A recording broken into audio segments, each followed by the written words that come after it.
Fala galera, esse é mais um episódio do Maldita Politicagem. Eu sou o Alessandro. Estamos aqui reunidos hoje presencialmente para discutir todo esse debate que tem sido levantado pelos recentes acontecimentos, pelos anúncios de tarifas de Donald Trump e do governo norte-americano como um todo e as respostas chinesas, né? A gente vai focar no embate entre China e Estados Unidos, que é um embate mais relevante da política e da economia mundial nesse momento. E para isso, eu estou reunido aqui com aquele que representa uma grande potência comercial do estado do Paraná, Luiz Domingos Costa. Tudo bem, Luiz? E aí, Ale, saudações a todos e todas. Pois é, a gente está vivendo uma época que não dá nem para acompanhar as notícias de tanta informação e tantas percentuais e taxação de produtos. Então a gente vai tentar localizar um pouco o significado disso, fugindo desse monte de números, né? Para ver que bicho que é esse, dessa nova ordem ou desordem mundial a partir do governo do Orange Skin, do Donald Trump, lá nos Estados Unidos. Queria perguntar para as pessoas aqui, vocês gostam da figura do Trump? Você gosta da figura do Trump? Aquele bronzeamento, aquele biquinho que ele faz para falar. Eu gostei da reação do filho do Elon Musk lá mandando ele ficar quieto. Você viu isso? Não vi. Eu só vi ele sentado no ombro do pai lá na Casa Branca. Aliás, que cena patética, meu Deus do céu. Bom, mas vamos aqui primeiro explicar. Na semana passada, a gente não gravou episódio porque essa nova ordem mundial já fez a primeira vítima. E eu tive que lidar com uma mudança em função de preço de aluguel. Então, inclusive, os preços, estamos cercados de caixas aqui. Os preços exorbitantes do custo de vida fez uma vítima, um cidadão médio. Isso afetou o final de semana passado, que é quando a gente grava. Então, tudo está explicado, pedir desculpas para todo mundo. E agora o que mais? A gente tem que fazer algumas saudações aqui, né? Comentários que nós recebemos nas redes sociais aqui. O Eugênio Vince, o Glauco Rosa, Ariel Proença, Lucimara, Raquel Elorzi, o Fábio Rodrigues, o Acácio Rocha, a Jana, o Scafuto e a página Universidade em Debate. Todos eles mandaram mensagens carinhosas. Muito obrigado a todos vocês que nos acompanham. E também elogios às capas do nosso Fábio Tokumoto, né? Lucas Graphics, o Benê, né? O cartunista o Benê curtiu as capas do Bill. Pô, prestígio, hein? E um agradecimento ao professor Guilherme Frizeira, né? Também, que é um colaborador já para alguns episódios aqui do nosso podcast. Temos episódios com ele sobre os Libertadores da América, não o campeonato, mas aqueles que fizeram a independência. Procurem no nosso feed. E esse episódio também, de hoje, pode ser ouvido em parceria, em sequência com o episódio 107 daqui do Maldita Politicagem, entre o confucionismo e o maoísmo, um roteiro especial feito pelo Alessandro, que explica a cultura chinesa, muito interessante, que vai entrar parte disso, vai participar do episódio de hoje, então ouçam lá também. O que eu mais quero falar? Outra coisa, Alessandro, é dizer que acompanhar, estudar e tentar entender o que está acontecendo a partir do governo Trump tem uma alta dose de insalubridade. Sim. Né? A gente passa até mal, porque tem que ver os vídeos dele, tem que ver as falas, os tweets dele, tem que olhar para aquela cara do Elon Musk, que é um adulto infantilizado. Nossa, totalmente. Né? Então, em nome dessa insalubridade, a gente gostaria de falar que nós temos uma campanha de financiamento. Eu já tô apelando já, né? Então, nós temos uma campanha de financiamento coletivo que está funcionando. Nós não mencionamos ela no episódio de retorno de 2025, mas para você poder ajudar e dar o adicional de insalubridade, você vai no apoia.se/Maldita Politicagem para fazer uma doação para o projeto. É um projeto que conta com 5 pessoas, a gente tem um envolvimento pessoal importante e para isso a gente precisa dessa contribuição para também o projeto se desenvolver mais à medida em que o tempo passa. Então, e a gente agradece muito as pessoas que já participam dessas doações, que são pessoas maravilhosas e não caem naquele biquinho do Donald Trump, certo? Tem uma imagem inicial pra gente? Sim. Não, a imagem inicial, eu falei uma pra você, mas eu mudei aqui Mudou em cima da hora. De vereda. É o seguinte... Assim, tem um roteiro, o cara vai lá e muda em cima da hora. Vamos lá. É o seguinte, não. O cidadão termina o seu dia de trabalho e ele vai assistir uma televisão, vai, né? Hoje em dia você vai assistir o Jornal Nacional, o segundo maior programa da família, o terceiro maior programa da família brasileira, porque o primeiro é a novela, o segundo é o jogo de futebol e o terceiro é o Jornal Nacional. E ficou uma coisa louca esse ano agora, já fazem pouco mais de 20 dias do governo Trump, todo dia, metade do jornal são notícias dos Estados Unidos, do que o Trump está fazendo. E aí aparece ele com aqueles decretos, ele assinando de canetinha, Alessandro. E aí aquela cara dele, aquela cara de cínico dele, de que está se fazendo de bobo e aquele deboche. Então vira um caos no entendimento. É tanta coisa sobre a política interna americana, sobre a política externa, a relação dele com a ONU, com a OMC, com o Fundo de Direitos Humanos, que eles tiraram dinheiro, com os cortes de funcionários. Saiu agora que o Trump vai ser indenizado em 10 milhões pelo Twitter, pelo período que o Twitter deixou ele de fora, né, suspendeu a conta dele. Aí o amiguinho dele, o Musk, vai dar 10 milha para ele como indenização. E, por outro lado, a Tesla do Elon Musk vai vender 2 bilhões de dólares em carros blindados na economia norte-americana com subsídio do governo. Então, assim, os caras estão à luz do dia fazendo esquemão lá dentro, né? Mas, então, a gente fica assistindo essas notícias e vira uma fragmentação total, vira uma bagunça, a gente não consegue entender. Então, a tentativa do episódio é situar isso historicamente ao longo dos anos das relações entre os países, em particular Estados Unidos e China, e nós vamos chegar numa hipótese sobre uma nova ordem mundial que a gente vai apresentar lá no segundo bloco para vocês. Mas o primeiro bloco, fala aí como é que é. A gente vai tentar trazer um olhar mais amplo, né? A gente tem milhares de episódios de podcast já sobre os anúncios, as tarifas, né? Se vocês quiserem procurar, o assunto sempre aborda muito bem, né? As notícias, o Petit Jornal, Xadrez Verbal, todos esses podcasts falam muito detalhadamente de cada uma das tarifas e o significado de cada uma delas. A gente vai acabar focando aqui no primeiro bloco assim, na ascensão da China como potência comercial, né? E no segundo bloco a gente traz essa hipótese que o Luiz mencionou. Então continua com a gente aí, pessoal, a gente tem uma hipótese especial para o episódio de hoje.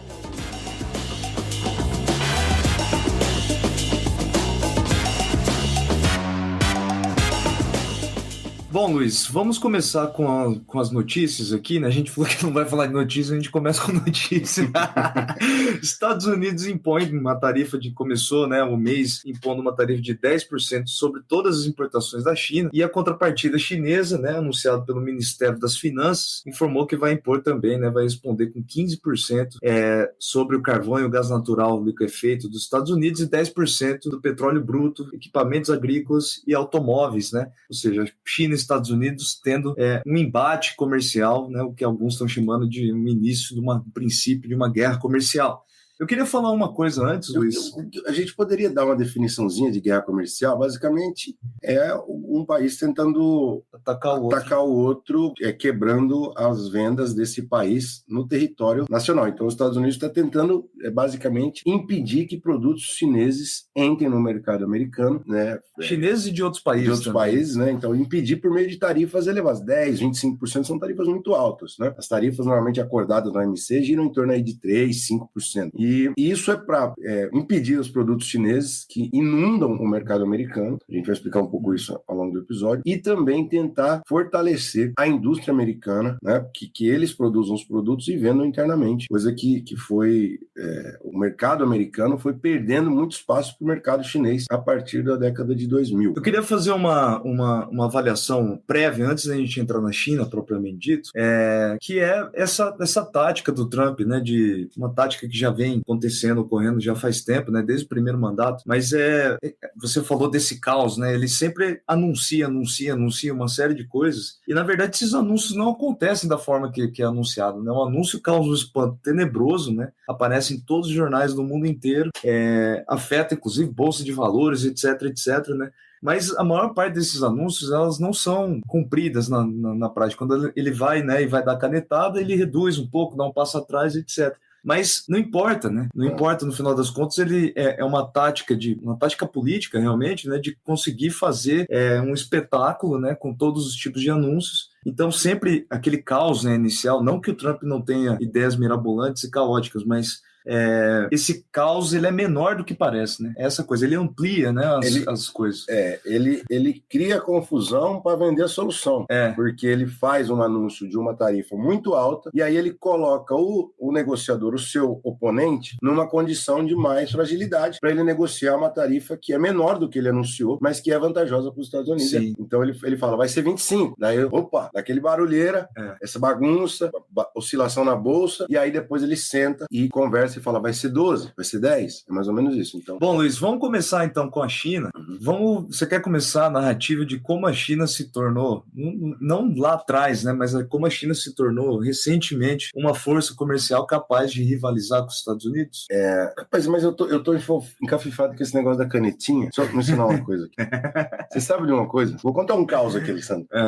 Tava vendo, acho que um documentário sobre o Trump, bem ruim, inclusive, não lembro o nome, mas isso eu já tinha visto em outro momento. Quando ele começou, para todo mundo deve saber, ele começou no mercado imobiliário, né? Ele é um grande comprador e construtor de prédios lá nos Estados Unidos, especula bastante no mercado imobiliário. E um dos prédios que ele fez, a contagem dos andares começava no 10. Né? Começava, acho que foi uma Trump Tower, uma das torres mais importantes lá de Nova York, e aí começava no 10, porque ele falava internamente pros corretores que iam vender os imóveis, assim, a pessoa que vai morar no 45, no 45º andar, fica mais feliz e mais satisfeita do que morar no 35º. Então começa no 10. Ave Maria. Entendeu? Então ele é esse cara que fica trabalhando muito com essa ilusão, e a coisa da canetinha é um pouco isso, né? Aquela coisa do show, para parecer bem destacada a assinatura dele. Será que ele é narcisista?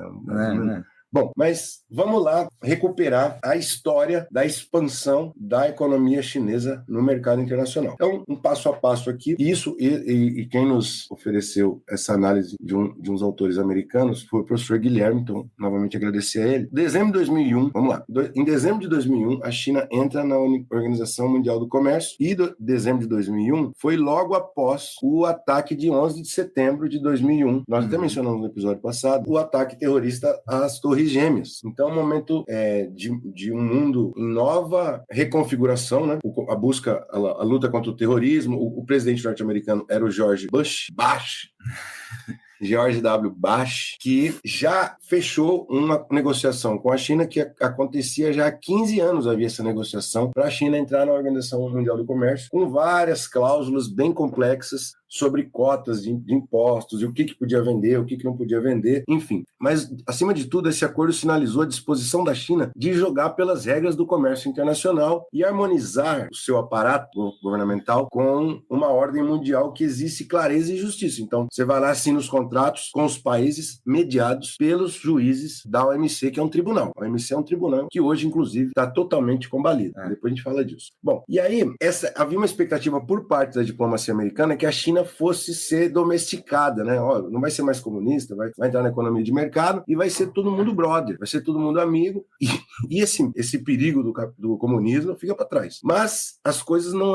Esse otimismo americano não se deu, tanto que a gente está vendo o que a gente está vendo hoje. Por quê? Em novembro de 2002, um ano depois quase, o Hu Jintao vai ser o novo presidente da China, e esse presidente vai dar um novo encaminhamento, um novo direcionamento para a estratégia econômica do país. Ele vai criar, em 2003 já, logo depois que ele foi eleito, uma comissão de supervisão e administração de ativos estatais. Seria equivalente ao CAD, Conselho Administrativo de Defesa Econômica aqui no Brasil, que é o órgão que regula competição entre as empresas, fusão, monopólio, dumping, todos esses desvios de mercado. O CAD deve proteger as empresas delas mesmas. É mais ou menos isso que o CAD faz. Essa comissão de supervisão de ativos estatais na China seria algo semelhante, mas na escala chinesa, de muito mais poder e muito mais capacidade de influenciar o mercado. E ele cria, junto com isso, um superministério, que era um ministério com coordenação sobre muitos outros, que é a Comissão Nacional de Desenvolvimento e Reforma. Esse órgão já nasce com 30 mil funcionários,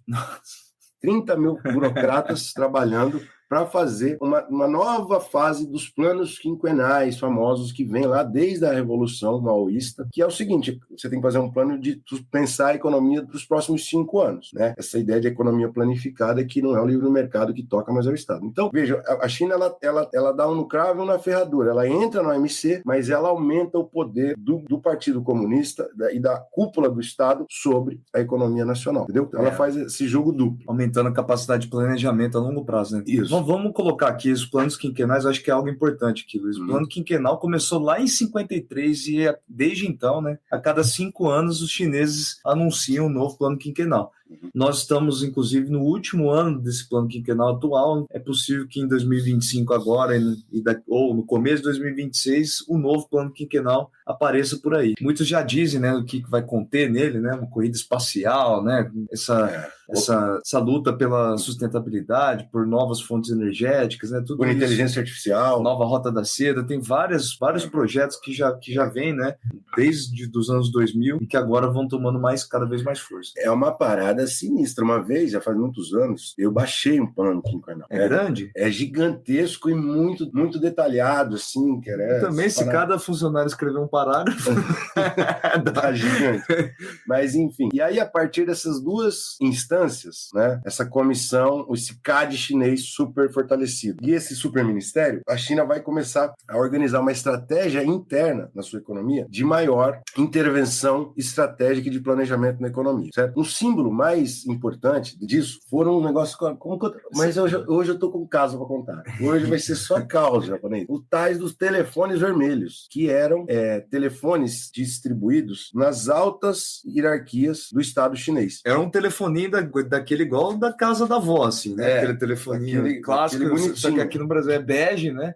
Lá todo mundo lá é vermelhinho. E aí, então, os ministros tinham, os superintendentes dos ministérios tinham, o chefe de gabinete tinham, os principais dirigentes das universidades tinham, os chefes e CEOs das empresas tinham. Então era um telefone que interligava uma cúpula burocrática, científica e de mercado, certo? E aí tem uma frase, não sei, de um cara aí, que não vou achar agora, mas quando esse telefone tocava, você tinha que atender que o bicho ia pegar pro seu lado, entendeu? Você tinha que seguir uma ordem lá, importante. Então, veja, isso é impensável num país com economia capitalista típica, como o Brasil ou os Estados Unidos, né? Totalmente liberal, né, do ponto de vista da administração. Né? Então, isso é muito importante, é uma alegoria dessa estrutura gigantesca de planejamento econômico e tecnológico. Que casa bastante com o argumento que a gente construiu naquele episódio sobre o confucionismo e o maoísmo, né? Verdade. Que os chineses se enxergam como parte de um todo, né? Sempre, o tempo todo, o coração está conectado com a nação chinesa, né? Mais ou menos isso. Ah, meu Deus do céu! Que coisa, que o meu lírico hoje está aflorado. Bom, mas isso encaminha para 2006, quando o Conselho de Estado é a mais alta cúpula da administração do país. Vai emitir um documento de importância histórica chamado Plano Nacional de... Sempre tem esses nomes longos, né? Plano Nacional, também cada funcionário escreve uma palavra. Plano Nacional de Médio e Longo Prazo para o Desenvolvimento da Ciência e Tecnologia. É que às vezes são três sílabas só em chinês. Aí eles quando eles traduzem, né? Aí, que tinha esse plano em particular, ele tinha um intervalo de 2006 até 2020. E aí, o que ele dizia? Que as empresas estatais e as de capital misto foram direcionadas a obter know-how de parceiros estrangeiros por meio de co-invenção ou reinovação com base na assimilação de tecnologias importadas. E basicamente é o seguinte, o governo chinês definiu nesse documento que as empresas multinacionais instaladas na China iam precisar compartilhar seus segredos e sua tecnologia com as empresas chinesas. Os norte-americanos, enfim, o mundo deu o nome disso de pirataria chinesa. E aí os caras, né, ambiciosos no lucro, né, aceitaram, né? Os caras aceitaram. Vou contar mais casos. A Gamesa, que é uma empresa espanhola, que na época era a maior fabricante, ou a terceira maior fabricante de turbina eólica do mundo, sabe aquelas torres eólicas que ficam girando? Ela tem a turbina lá dentro, né, para gerar energia. Bom, ela começou a enviar grandes quantidades de turbinas para a China na virada do século, lá para 1999 para 2000, e ficou líder lá do mercado chinês, essa empresa Gamesa, que era espanhola, que ela tinha 35% do mercado chinês já em 2005. Nesse ano, no ano de 2006, que o governo decretou aquele plano de, vamos dar um nome aqui, de pirataria chinesa, que era para pegar a tecnologia das empresas, ele decretou, esse plano decretava que os parques eólicos poderiam comprar apenas turbinas contendo mais de 70% de peças de fabricação chinesa. Você não podia comprar os componentes da Espanha, né? Da Espanha. Você tinha que fazer lá dentro. O Brasil fez isso. A Dilma fez algo parecido na época da perfuração do pré-sal. pré-sal. A tecnologia de perfuração do pré-sal tinha que se basear em compra de peças brasileiras. É substituição de importações. E aqui o Sardenberg, a Miriam Leitão, a galera ficou maluca com isso aí. A galera da cambalhota. Pô, isso é comunismo e tal, mas enfim. A China é casué mesmo. Bom, mas bem, aí o que a Gamesa fez? Os chineses disseram, se os parques eólicos não atenderem o requisito dessa taxa de localização, que é 70% das peças compradas lá, eles não poderão ser construídos aqui e nem ser vendidos aqui, essas peças. Beleza. Aí o que a Gamesa fez? Pô, tava dominando 35% daquele mercadinho da China, né? É gigantesco. Aí os caras falaram, gente do céu, vamos construir os nossos parques, as nossas linhas de produção lá. Porque se a peça for produzida lá por nós, a gente atende o requisito. Só que produzir lá era ter funcionário chinês compartilhando a tecnologia e as patentes. Então, o resultado é que, a partir de então, outros fabricantes fizeram o mesmo e em 2010, 5 anos depois, a Gamesa tinha só 3% do mercado que ela tinha 35%. Quer dizer, em 5 anos, as fábricas chinesas tomaram o mercado da fábrica espanhola, praticamente. Só que a Gamesa não fez um pleito na OMC, falando assim, porra, os caras estão fazendo pirataria chinesa, porque para eles ainda era vantajoso ficar com os 3%, do mercado chinês, que estava crescendo muito. É porque é possível também que esses 3% represente quase que o número perto dos 35% que tinha antes. Que a China pode ter multiplicado o número de...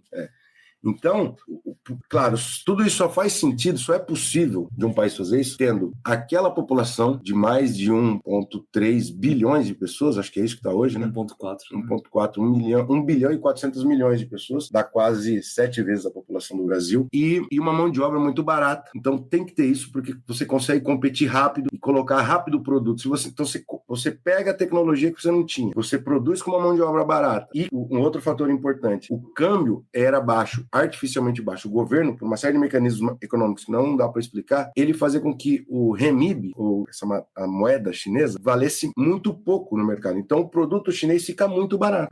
Então, eles começaram a fazer disso um mecanismo de exportação. E aí vem um outro negócio, por último, para fechar, que é o tal do choque da China, que é muito bom, né? Choque da China. Pô, choque da China, dá para fazer um rap.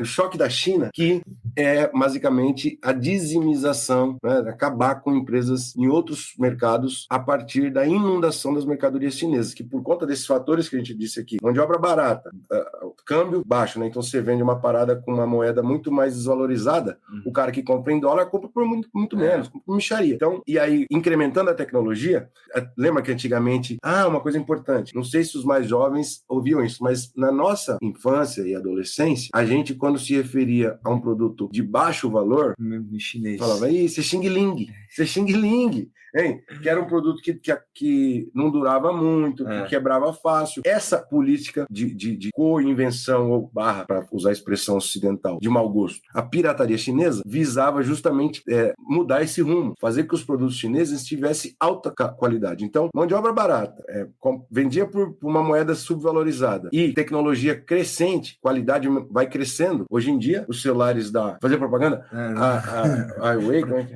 é? Não. Paga nós, a Huawei.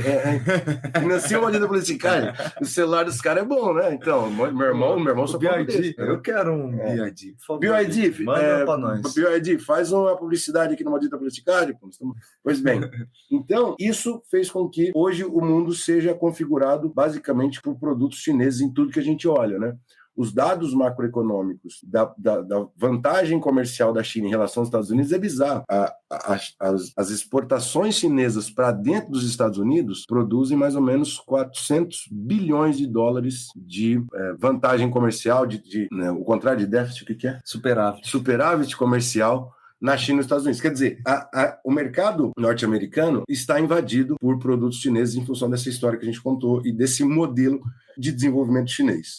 Aliás, é importante falar, né? Isso é um elemento importante, né? O Trump tem sido mais grosseiro e mais agressivo contra aqueles que ele tem déficit comercial, né? Os Estados Unidos compra mais do que vende do México, do Canadá e da China, por exemplo, né? O que é diferente, por exemplo, da Austrália. Ele foi bem suave com a Austrália, né? Pela localização que a Austrália está, por exemplo. A Austrália é o contrário, né? Os Estados Unidos vende mais do que compra, então não vai ter tarifa para a Austrália. Está sendo bem seletivo nesse sentido, né? Mas isso que nós estamos falando no presente pode piorar no futuro se a gente olha um dado aqui do nosso Tem Tabela, Luiz. É difícil de transmitir esses dados, né? Mas a Organização Mundial de Propriedade Intelectual, que mede as patentes, né, do mundo todo, nós temos um gráfico aqui que tem, por exemplo, os Estados Unidos próximo a 500 mil solicitações de patentes, né? No ano de 2023. No ano de 2023. E os Estados Unidos, ele cresceu, desde 1980, ele vem crescendo muito fortemente. Então, guarda o número, 500 mil solicitações. A China parece num raio aqui, de repente, a partir do ano 2000, justamente, né? A China vai subindo totalmente na vertical, né? É louco esse gráfico. E mais ou menos em 2023, a China tem mais de 1,5 milhão de solicitações de patentes. 3 vezes a norte-americana. 3 vezes os Estados Unidos. E aí, né, que a gente está vendo o mundo virar de ponta cabeça, né? Quando nós vemos o terceiro, quarto, quinto, é tudo da Ásia também, né? São todos países asiáticos, né? Japão, República da Coreia, Índia, né? São os países mais fortes. E quando somam, né, as forças asiáticas, no ano de 2023, elas estão próximas à marca de 70% das patentes. No mundo, né? O futuro vai ser um mundo. E a América do Norte atualmente responde por 17% das solicitações de patentes do mundo. A gente tem dificuldade em entender isso, né? Quando a gente pensa no horizonte tecnológico, a gente pensa universidades americanas, NASA, né? E a gente pensa na Alemanha, Volkswagen, sei que lá, França, BMW, sei que. Isso é coisa dos nossos pais e avós. Agora, o horizonte de patentes, de desenvolvimento de ciência, está tudo na Ásia, com a China na frente. Só para completar a informação, né, a Europa tem 10%, né? Então, a Europa e a América do Norte, que é essa velha ordem mundial aqui, né, já que a gente usou a expressão, somos 27% apenas. Bom, não vale falar da América Latina que dá vergonha. A América Latina não tem nenhum número, tá tão pequena a faixa aqui que não tem o número. Mas, uma vez eu li, cara, eu estava lendo um texto do Bendix, o grande sociólogo, que ele falava da importância das patentes para o desenvolvimento do capitalismo. E é aqueles textos que eu nunca mais consegui achar, sabe? Que você perde na vida e, puta, dá dó. É que os professores recortam a parte do livro, né? Não sabe direito o nome. E aí ele mostrava, cara, que bem na época da Revolução Industrial, o que, portanto, foi a base para a Revolução Industrial, a máquina a vapor, a famosa, que a gente explica, e é uma caricatura das aulas de história, é importante, né? Porque ela dá um salto, mas ele mostra que enquanto se desenvolvia a máquina a vapor, os pedidos de patentes para outras coisas na Inglaterra, por exemplo, componentes da esteira, não sei o quê, um tipo de iluminação mais barata, ia se multiplicando loucamente. Então, eu lembrei desse texto porque o que esse 1,5 milhão de solicitações de patentes na China, na frente de pesquisa de inteligência artificial, eles estão em 4 vezes de patentes em relação aos Estados Unidos. 4 vezes. Né? Aqui, no geral, eles estão 3 vezes. Então, naquilo que é a fronteira da coisa, existem um monte de pesquisadores, de cientistas, de funcionários da indústria desenvolvendo contas, projetos que inundam o mercado de patentes, e isso é a alma do capitalismo, certo? É a alma do capitalismo. Aliás, você já baixou lá a inteligência artificial da China? Não, eu tenho.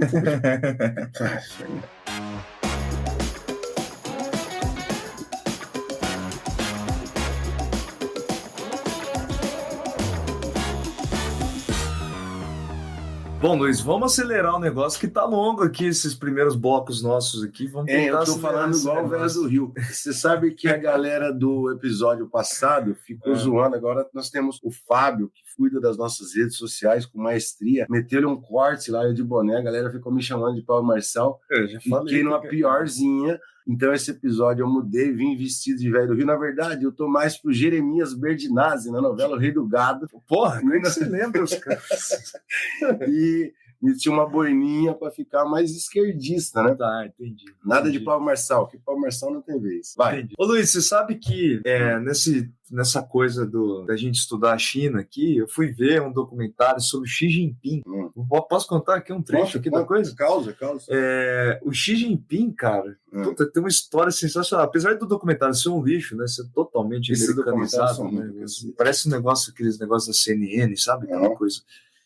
falando com o Xi Jinping. Do History Channel, que é sensacionalismo. O Xi Jinping é um ser que a gente deve ter medo, etc. Né? Mas o cara, ele era filho de um burocrata alto, até no Partido Comunista, que apesar de ser um burocrata, né, importante, ele era um cidadão que não era tão fã do Mao Tse-tung. Em determinado momento ele foi penalizado, né, pelo Mao Tse-tung, tinha que usar uns chapéus assim, de castigo em praça pública. Tipo chapéu de burro? Era xingado. Será que antigamente uns negócios foda. E o Xi Jinping era o cara da elite, assim, né, do Partido Comunista e tal. E, cara, quando ele se tornou jovem, tinha tipo 14, 15 anos, sabe o que os chineses faziam para reeducação? Pegavam os piá, tudo dessa turma toda, arrancaram do ensino médio e levaram pro campo, cara. O partido? Para ser educado pelos camponeses. E ele ficou 5 anos lá. Que beleza, hein? Voltou para a universidade, cara, e aí começou a crescer. Ele não fala sobre isso pessoalmente, quase. Os caras assumem quase um negócio, assim, um papel estatal mesmo, assim, uma coisa impressionante, né? E ele foi crescendo pouco a pouco até se tornar o chefe do Partido Comunista e o argumento, e aí esse argumento eu acho que é válido, né? É que o Xi Jinping é imperialista tão quanto o Trump e o Putin, né? Nesse caso. Inclusive tem uma fala dele, né, com o exército chinês, aquele negócio que deve ter uns 200 milhões de soldados assim, né, na praça, e ele falando que a China deveria ser forte contra forças estrangeiras hostis, né? Então, aquela coisa bem assim, parece que tá em 1930, assim, né? Mas é interessante para quem quiser saber. Agora que a gente falou aqui da aparência do Trump, você acha que o Xi Jinping, numa conversa assim, despretensiosa, desinteressada, ele conversaria bastante? Você acha que ele aqui nessa roda, ele não ia dar nem pelota, né? Cara, ele só fica de butuca observando. Uma coisa que eu acho interessante do Xi Jinping, no Putin, é que eles não apresentam nenhum tipo de emoção facial, né? Eles ficam mortos, assim. Uma pessoa tem um infarto lá dele, nem se mexe. Né? O Putin, se der um susto nele, ele arranca um revólver na mão. Enfia na sua orelha, cala a boca, desgraçado. Tá. Mas sobre essa guerra comercial recente, o Xi Jinping falou, né, abre aspas, protecionismo é como se trancar num quarto escuro. Você pode impedir a chuva e o vento de entrar, mas isso também bloqueia o ar e a luz. Rapaz do céu, hein? Essa é boa, hein? Você pode se trancar num quarto com protecionismo, mas você vai se matar ali dentro, né? Somente frases impactantes. Essa frase dá para colocar na saia do caminhão. Né? Essa frase é magnífica. Bom, sigamos. O que mais que você trouxe? E aí, foi em Davos que ele disse isso. Foi em Davos. O Matthew Pottinger, que é um cara que formulou a política estrangeira dos Estados Unidos, né, política internacional dos Estados Unidos, um dos formuladores, que eu acho que é ex-formulador, na verdade, ele falou que eles percebiam dentro dos Estados Unidos que quanto mais à vontade os chineses ficavam, mais agressivos eles eram. Então, por isso, eles tinham esse diagnóstico de que os Estados Unidos tinham que começar a ser agressivo, que senão eles iam acabar sendo engolidos. É lógico que esse é um cara com o diagnóstico trumpista aqui da coisa, né? Sim. Se fosse um democrata, talvez fosse diferente. Eu não sei, não. Talvez, né? Mas, enfim. Eu acho que é uma coisa, assim, meio Itamaraty dos Estados Unidos. É uma coisa de consenso, talvez. Mas... Sim. Não, eu concordo, porque a própria política do Biden, a Biden Economics, já era uma política de investir na indústria americana para competir com a chinesa.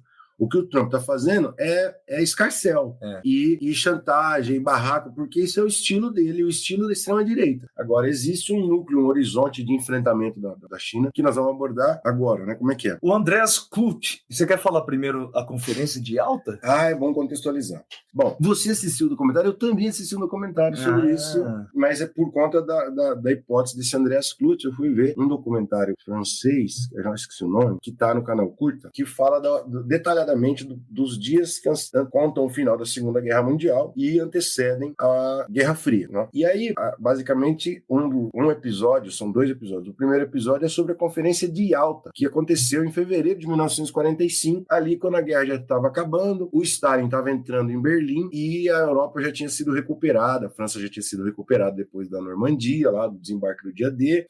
O mundo já sabia que o eixo Alemanha, Itália e Japão iam perder. Sabiam que os aliados, o Ocidente, ia ganhar. E aí eles já estavam sentando para ver o que ia ser a ordem pós-Segunda Guerra Mundial. E a Conferência de Yalta é esse momento. Por que Yalta? Porque Yalta é um balneário lá no Mar Negro, que é a Crimeia. Hoje a Rússia reocupou esse lugar, mas era da União Soviética naquela época. Mas recentemente pertenceu à Ucrânia. É um balneário, mas não é que nem esses balneários aqui no Brasil. É frio pra caramba, tá?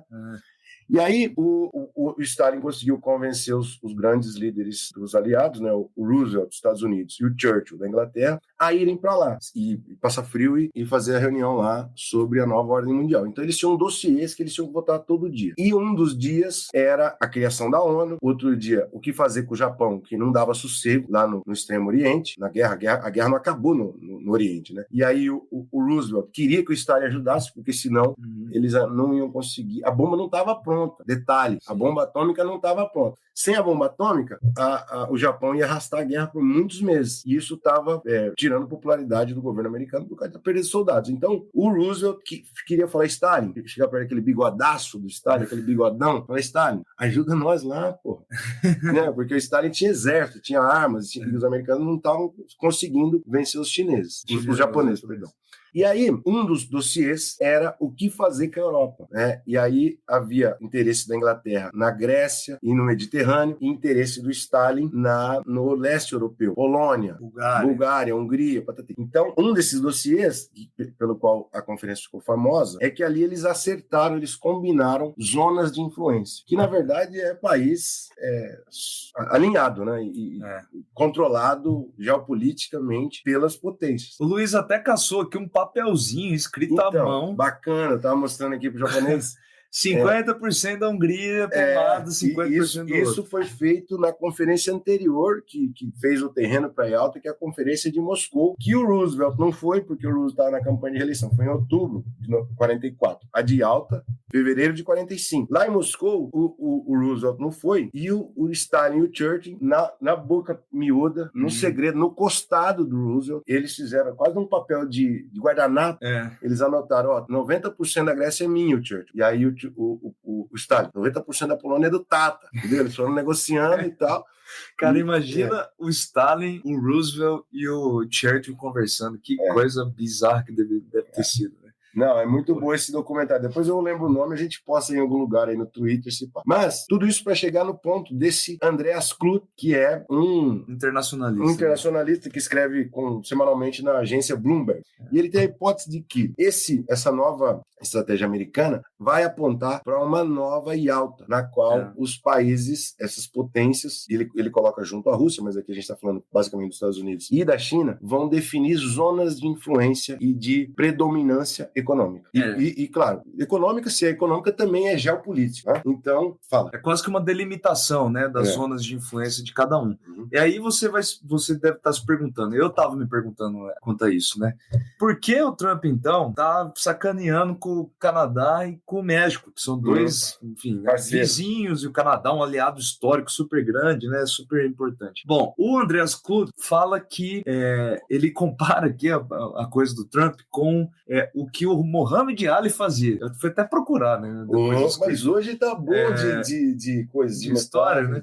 O Mohamed Ali, ele ficava falando aquela coisa que ficou tradicional, né, nas lutas depois, né, que é aquele espetáculo meio besta, né? Você vou quebrar sua cara, você vai sair chorando pra tua mãe. Aí depois ele ganhava a luta no ringue e depois fala, não, esse cara é um grande lutador, etc, né? Criava laço. Então é mais ou menos isso, você criar um laço através do medo, né? É mais ou menos por isso que o Andreas Kludt está comparando aqui. Então, segundo alguns analistas internacionais aqui, essas medidas contra os aliados do Trump são medidas disciplinadoras, né? Não medidas para afastar de vez, né?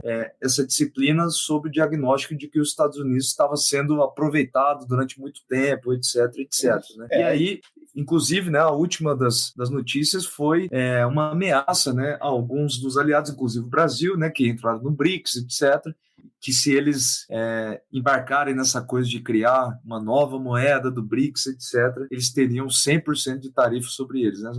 Outro desses espetáculos do Trump, né? Mas seguindo essa lógica aqui de Muhammad Ali na política internacional. Certo.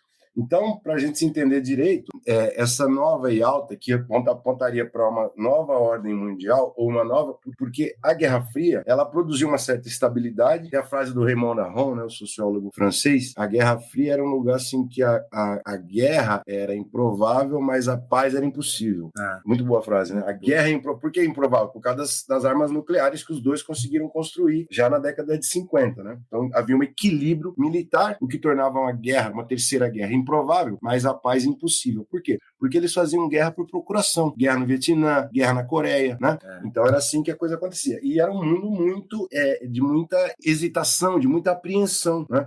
E por isso está, segundo esse Thomas Kluth, nós vamos encaminhar o desfecho dessa guerra comercial é uma nova ordem de influência, com zonas de influência. Então, quando o Trump chantageia para fazer barganha com o Canadá e com o México e com outros, e depois com a Dinamarca, até com a Argentina, não sei o quê, é para disciplinar seus parceiros prioritários, para eles não ficarem à disposição da China, e isso no longo prazo, no médio prazo, vai fazer com que a China também fale, então aqui é meu, e os seus parceiros são esses, os meus parceiros são esses. Então vai ter uma nova guerra fria, entre aspas, com todas as aspas, comercial no mundo.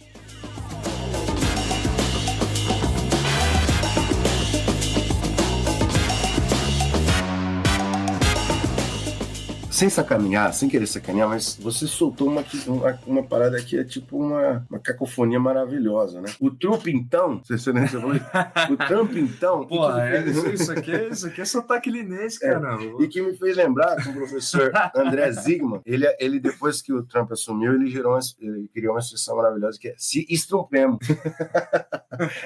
O mundo se estrumpiou agora. Bom, qual que é o caso aí com o nosso professor? Cara, você não contou no começo? Então, aconteceu... Então, o Luiz está se mudando, né? Tá pegando as trouxinhas dele, os livros dele aqui, tá mudando aqui de casa. Uhum. No meu caso, né? Aconteceu que eu mudei de emprego no começo do ano, por isso que tava caótica a nossa vida também. Uhum. E numa dessa, Luiz, eu tava numa reunião de pais, e entre os pais que eu estava falando para eles, né? Uhum. Estava o professor Paulo Costa, que ouve a gente aqui, que é um dos nossos apoiadores, que é um dos mestres nossos, né? Desde lá atrás. Não vamos colocar muitas datas aqui, mas muitos anos já. Grande Paulo Costa. Para mim, já passou de 20 anos que ele já me deu aula. Então fica um abraço nosso aqui para o professor Paulo Costa e para sua filha Marina, né, que agora é minha aluna. Tentarei estar à altura dele, né, com o professor meu, em relação a ela. Grande Paulinho. Um dos caras mais engraçados que tem no departamento também, né? Sim. Paulo Costa, ele falou, né, quando eu cheguei aqui em Curitiba, ele falou, pô, você é de Lins? Eu sou de Marília. Eu falei, pô, saudade de lá, professor? Ele, na verdade, não. Ele diz boatos que quando ele estava na graduação, ele estimulava a fura-catraca no restaurante universitário. Não sei se é verdade. Paulinho, confirma aí para nós. Um abraço para ele e para a Marina. Mas assim, nós criamos o bloco novo, 2025, que é Sinais do Fim do Mundo, uma coisa assim. O Luiz acompanha as redes sociais e ele sempre fica insatisfeito com... Mas isso aqui eu acho que todo mundo viu, né? Muito bom. Na verdade é ruim, mas teve uma resposta boa. Que foi...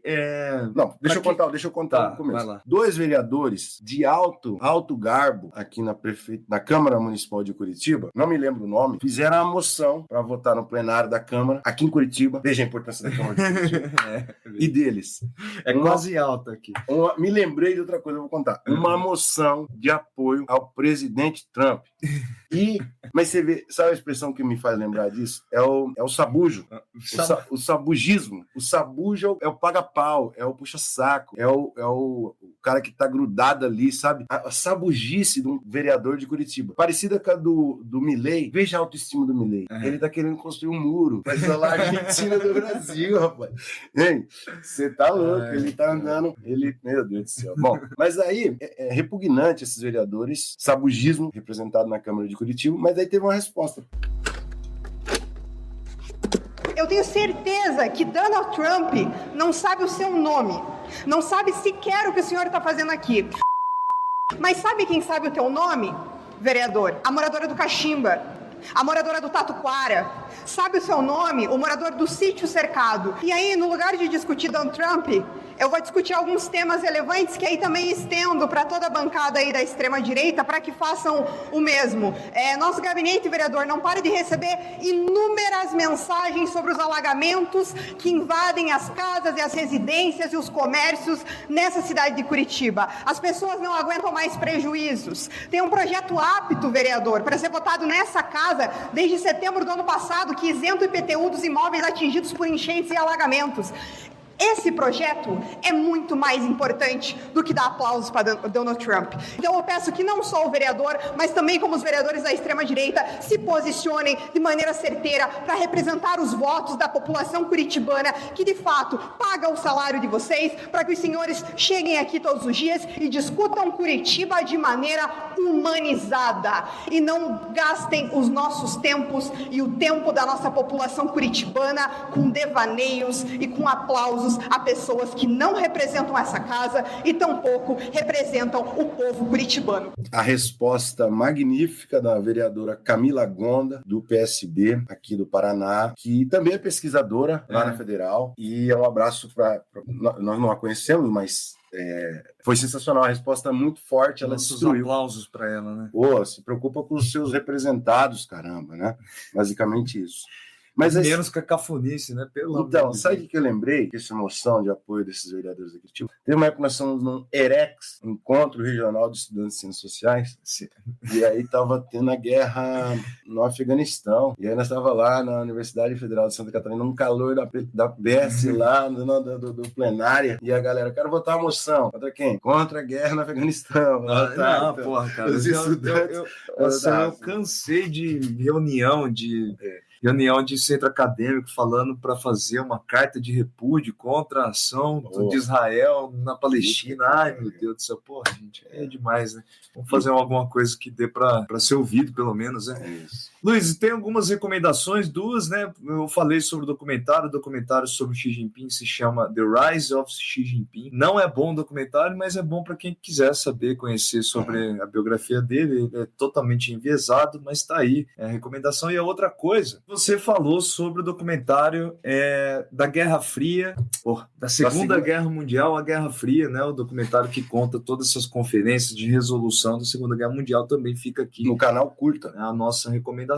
A outra recomendação, Luiz, que por acaso eu vi no Instagram, alguma página associou, e muito bem associado, né? Aquela música do Bad Religion, American Jesus. Você tinha mandado isso, eu não tinha entendido. Cara, a letra bate muito bem com a coisa coisa de imigrantes, etc, né? Eu não sei em qual contexto essa música tinha sido feita. Essa música era da minha adolescência e casou muito bem, então fica aí a recomendação do Bad Religion também, banda que agora parece estar fazendo mais sentido na minha vida. Ô, louco! Hoje você está muito emocionado. É isso? Não, pera lá. Não. Lembrei, um ouvinte muito eventual do Maldita Politicagem, chamado Marcelo, mandou um comentário falando que tem que ter mais piada. Eu não sei, daqui a pouco isso aqui vai virar um podcast daqueles podcasts de futebol. Não. Fica rindo o tempo todo. Mas falando sério, a gente não tenta ficar forçando as piadas. Isso aqui acontece de forma natural. Às vezes a gente tá pé da vida e não sai piada, né? Até porque quando eu quero fazer piada, normalmente é meio desastroso. Então, é isso. Mas você é melhor para isso. E a pergunta do começo: o que vocês acham da aparência do presidente dos Estados Unidos, essa pessoa? Falem aí, comentem elementos de destaque da aparência do Donald Trump. Aliás, tem... Você viu um meme? A gente fala Você viu um meme que tem o Elon Musk falando que ninguém vai demorar muito tempo a China ter um Elon Musk, aí aparece no sentido de rico, né? No sentido de poderoso, etc. Aparece um chinês que é igualzinho o Elon Musk. Sério? Deve ser ricaço. Não, cara, a aparência dele, o cara tá comendo um prato de yakisoba, assim, sei lá, cara. Agora eu entendi. Tem que pôr isso aí depois na rede. Mas beleza. Não sei se eu vou achar isso daí. Mas é isso, gente. Nós estamos presentes também no YouTube, estamos presentes em todas as plataformas. Para quem quiser nos apoiar, o Apoia-se está também aberto. Recebemos todo tipo de apoio. Apoio moral e financeiro. Mas principalmente, né, comentem, compartilhem com seus amigos, recomendem o nosso projeto, que é um projeto pequeno que a gente trata com muito carinho, mas com muita dedicação também. Né? E se vocês gostaram, coloca 5 estrelinhas no seu tocador, que isso ajuda a levar o conteúdo mais longe também. E é isso. Se os nossos empregos deixarem, se as caixas do Luiz ficarem prontas, até semana que vem. Um abraço.